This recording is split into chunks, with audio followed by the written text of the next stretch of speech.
This morning at my campsite, I found that I had no coffee, and I really love having coffee when I'm camping, so I asked my neighbor if I could borrow some. I'm coming to you from Numa Falls right now. Check it out.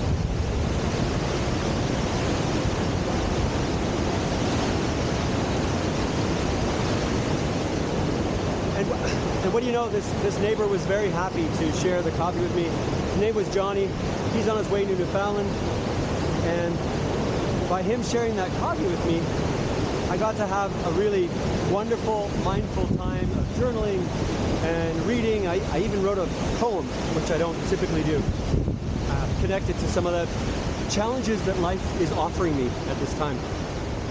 And so I'm extremely grateful that this stranger named Johnny very kindly shared his coffee beans with me. Because yeah, I'm a big fan of drinking coffee, and yeah, drinking coffee in the wilderness is one of my favorite things to do. And it allowed me to, yeah, just to think deeply and to really connect to the land.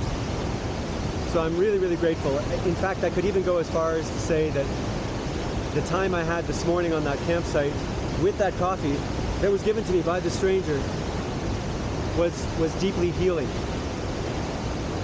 So in a roundabout way, I'd say that my interaction with a stranger today was deeply healing. So let that be an incentive for you to connect with people. Whenever you need some coffee, some tea, some support, just reach out and ask someone. Because more often than not, they're likely to say yes.